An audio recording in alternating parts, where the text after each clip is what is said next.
Hey guys, and welcome to another episode of Restoration Mastery TV. Today we are channeling our inner president and saying, "You're fired."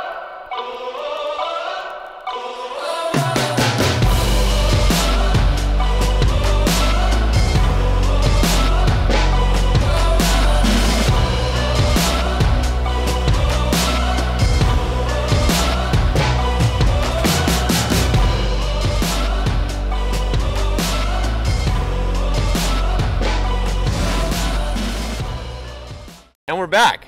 We're back. So guys, let's talk about, we've got a few questions. You know, some people have taken advantage of the 15-minute call. If you haven't taken advantage of that, please do. Like, it really turns us on to be able to commit to you and say, you know what, we're going to give you everything we've got in these 15 minutes. So the people that have called in, two of them have asked us this question, and we thought we would discuss this. You know, part of the question is, you know, should we fire someone? And it really comes down to, you know, they're saying, hey, I've got this issue and I want to run this by you guys. You know, here's what's going on with this employee, bop, bop, bop, bop, bop, and here's what I've done, and I just want to get your opinion. Is it time for me to fire that person? What do you guys think? And so we get questions like that frequently. This we got twice. We thought, okay, you know, in the last week, we've got to be able to deal with this. Let's talk about that. So nobody likes to terminate people, obviously, right? It's one of the hardest things about owning your own business is you have to make decisions about who stays versus who goes. Yeah. In particular, when you've had an employee that's been with you for a long time, right? They've been delivering value to your company. They have friends within the office. You know, they're a part of the family. You know, that work oftentimes feels like a family. I know we recently had one of our staff members say, "Well, I thought this was a family." And it's like, well, it is, but you know, it's a family that has bills, right? We all have to stick together. Yeah. That guy feels what I'm talking about. And you know, you've got to be able to measure each employee individually. But when is it time to say goodbye? Yeah, this is one of the most difficult things to do. It really is. I hate doing it. So, you know, before we get into an example of what we've been through recently, I'll say that it is so important to hire properly. Like, that's the key. The key is not how do you let someone go. The key is don't let anyone go, and let's just hire correctly, right? What can we do to make those things happen? Let's talk about those things, because I think that is critical. Sure. I mean, just like the same way, like the secret to not getting divorced is to marry the right woman, right? I mean, that's kind of... It's oversimplified, but it's true, man. It's absolutely true. You know, if you end up, you know, marrying a disaster, it's going to end in a disaster. And so recruiting is critical. For us, we're a big believer at hiring not only on experience, but also, more importantly, on personality, and most importantly, on a cultural fit. Are they going to fit in with the rest of the coworkers? You know, if you're running a Hell's Angels gang and you bring a nun into the mix, it's not going to work out. You've got to try to find somebody that fits with the rest of your organization. And at the end of the day, I think that the most important thing you can ask yourself with every single staff member, whether you're hiring them, whether you're retaining them, is this person producing value for the company and for their coworkers? Are they living up to the principles and core values of our organization? Yeah. And you know, just like a good dating experience, I think it's important that when you hire someone, or even in your staff meetings, you share with your staff what deal breakers exist for you as a leader. Are you clear on that? Does your staff know, like, if I do this 1, 2, 3, 4 different things, I will get fired? You know, what are those things to you and your organization? You can't expect them to just get those things through osmosis or just being around you. Or saying it once or twice. That just doesn't work. So guys, I want to make you an offer right now that if you email Tim at restorationmastery.com, we will send you a few things. We will send you our painted vision, okay? Which is basically us telling our staff and communicating with our staff that this is where we're going. That's so important in your hiring, to make sure that these people understand that. Number 2, we're going to send you our core values. This is the piece, guys, that really, you know, allows Tim and I to make decisions a lot more quickly, efficiently, and without guilt. Because when people don't fit these core values, or they start to bounce out of the core values, it's something that they already signed up to and they've been living up to, and at some point they decide, you know what, I'm going to just stop doing that. Well, we've got our core values laid out. It's like you're breaking these rules. And so it makes it easier for us to really say, hey, let's go back to this. It's like the 10 Commandments, right? We're like, we agree that this is how we're going to live and this is how we're going to conduct business. And when someone begins to deviate out of that, I mean, and we're not so strict either, guys. The reality is that we're human, right? We understand that. But these core values are so important. So email Tim at restorationmastery.com. We're going to send you Paint Division core values and a link to the disc, right, to the disc analysis. And we'll send you a link to the Colby test. Those two analyses help you understand who you're hiring, and they tell you more about the person you're about to hire. Absolutely. And I think that the more you get clear with those types of people, the better off you'll be as an organization. The more they'll be able to understand really who you are, what you're about. The clearer you get with your team, the clearer and the less problems that you'll have. But ultimately, there will come a time when you'll have to make a decision to let someone go. And I would encourage you, if they're not living up to your core values, be prepared. You've got to be ready at any given moment to not allow somebody toxic, because as business owners, we've all been there where we've been scared to let someone go because we have these crazy thoughts in our head. Thoughts like, I'll never be able to replace them, or I'm too busy to replace them. How much money will one bad hire or bad employee cost you?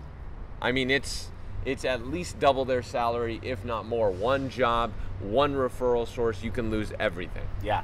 It not only is it financial, it's the energy, it's the time, it's the investment of your momentum and your culture, guys. There's so much to lose by keeping the people around too long. Now, so let's go into, I'll give you an example of what's happened to us. We had a superintendent that was breaking one of the core values over and over and over. And he'd meet with Tim, he'd meet with me, we'd meet together, and we'd rally around this person and say, hey, look, let's change things. And he was admitting the fact that he was wrong, but he was just in this really bad place. And it kept happening and kept happening. At some point I said, look, I got to tell you, like, you're either going to change or we're going to have to change you and let you go. And I left the decision up to him. Like, hey, we can't keep breaking these core values. I'm not going to sit back and create another template for you or framework to work through while everyone else works through this framework. That's not fair, right? So we had to honor our core values enough and honor our culture enough to give the ultimatum, and he chose to leave. Now, as a business owner, as a leader, like, you don't want them to go because it's going to add more work to you. And it's like, oh shit, now I got to do all this other work. Most of you owners have been in this place. And if you're honest with yourself, you know that you've actually kept people on for longer than you needed to. And you may even have someone working with you now that you know it's time to let them go.